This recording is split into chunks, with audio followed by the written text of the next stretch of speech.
Hello guys, in this next video we're going to be going over if we are given an equation like this in standard form. We call this standard form when it's just like x squared plus or minus something x plus or minus a constant. How would we graph this? And there's two crucial things you have to be able to do. They're both very easy, and it's finding the axis of symmetry first. That's going to be crucial. And then finding the vertex. So our first step is finding the axis of symmetry. So step one, how do we find the axis of symmetry? So the axis of symmetry, what is it? If you guys think back to what quadratic graphs look like, they look like U's and they look like N's.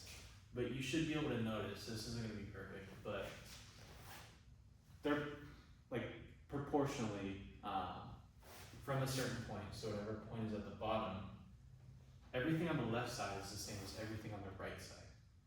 So let's say you move 2 units to the left. What you have 2 units to the left is going to be the same as what you have 2 units to the right. So it's like you could fold, if we put an invisible line here, we could fold this side perfectly onto this side. And so the axis of symmetry, it is saying, I was just talking about an invisible line. Where is that invisible line?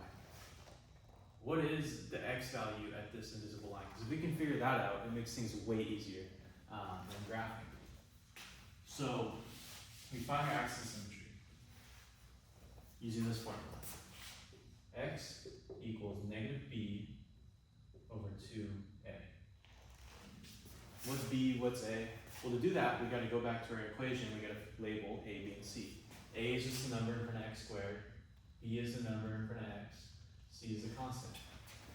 So A, in this case, is just 1, since there's just a 1 in front of x squared. B is negative 4. C is negative 2. So you just plug those in. Negative B is negative 4 over 2 times 1. Well, what's negative 4? 2 negatives become a positive. So this is 4 over 2. Which is just 2. One thing to note, when I was talking about axis symmetry, it's a line. It's a vertical line that goes up and down.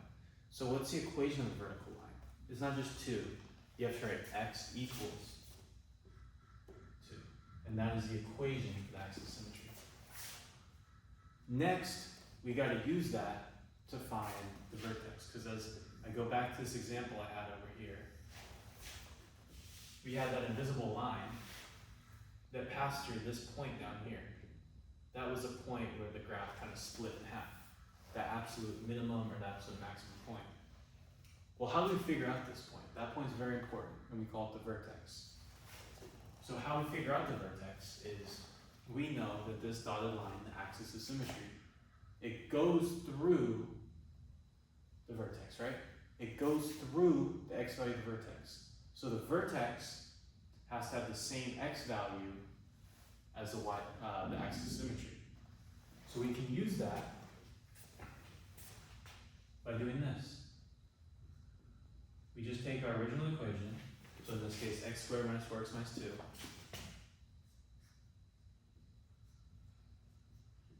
and we just plug in the axis of symmetry value into our x's. So we plug in it here for x, and here for x. And we get 2 to the power 2 minus 4 times 2 minus 2. 2 to the power 2 is 4. So this is 4 minus 8 minus 2, which is just negative 6. And so our vertex is not just negative 6. You just got to remember it's a point on a graph. So we got to represent this as 2 comma negative 6. And that is our vertex. So now we're in business. If we want to make our graph,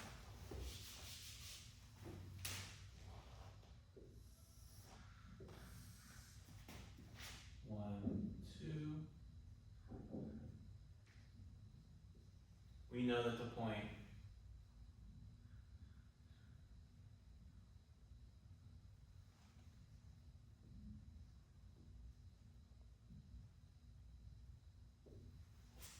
2, -6 is going to be down here. And each side of that point is going to be proportional on the other side. And we also know we're going to have our axis of symmetry here. We're going to have this invisible line that divides our graph in half. So what other points should we take from here? Well, I don't say we pick random points. I say we pick the 2 points to the left, so 1 and 0, and then 2 points to the right. Since we know that these graphs are proportional, 1 and 3 are both 1 unit away from 2. So the values of y at 1 and 3 should be the same. The values at 4 and 0, since they're both 2 units away from 2, should also be the same. So I'm going to make my chart, and using very specific values. So in the middle, I have 2, -6, but for my other 4 points, I'm going to pick 1, 3, 0, 4. And I only need to find 2 of these points. So if I found 0, that would also tell me what 4 is. If I found 1, that also tells me what 3 is. So it makes things a lot easier. So I'm going to do the work off to the side here. And so we're just, you could plug these in your calculator, but you're going to have to do some kind of manual work here. So let's start with 1. So I could either plug in 1 or 3, I'm going to do 1. So 1 squared minus 4 times 1 minus 2. This is the same as 1 minus 4 minus 2. This is just the same as -5. So at 1, we have -5. 1 is -5. So that means 3 is also going to be -5. Those two have to be the same. Next, we'll plug in 0. So 0 squared minus 4 times 0 minus 2. This just equals -2. So here we have -2, and here we have -2. And these two are also going to be the same. So these 2 points have to be the same, and these 2 points have to be the same. So you just graph it. So we have 1, -5.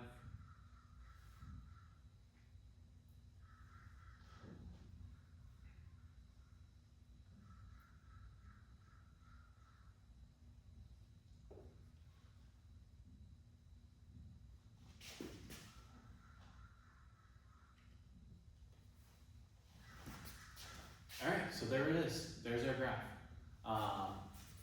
Really, the only hard work here is finding the axis symmetry and vertex, which aren't really too bad, but once you get those, things become a lot easier. So now, let's look at some characteristics of this graph. So I'm going to erase what's over here. I'm just going to go over a couple of the characteristics.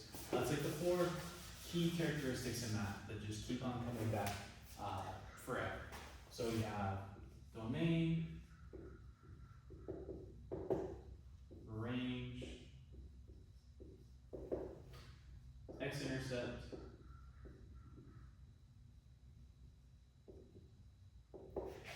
and the y-intercept. Alright, so let's start with the domain. So the domain of all quadratic functions. So if we look at this, we have an arrow that's going toward the left and an arrow going towards the right. It's going to be the case with all quadratic functions. So the domain for all quadratic functions is going to be negative infinity, infinity. You can plug in any x value. The range, though, is not going to do that. So for the range, that's talking about the lowest y value up to the highest y value. And so if we look at our graph, we do have a lowest y value. We never go lower than -6. And then these other 2 arrows, we just keep on going up forever. So we go as low as -6 and we go up forever. So our range is going to start at -6 and it's going to go up to positive infinity. The x-intercepts, you could find these, in later units we're going to find these by, you would factor this equation or you'd solve it using quadratic formula, and then whatever x value you get when you set this equal to 0, those are going to be your x-intercepts. We haven't learned that yet. So if you wanted to solve this either by factoring or using quadratic formula, you could do that, and it would give you 2 0 values.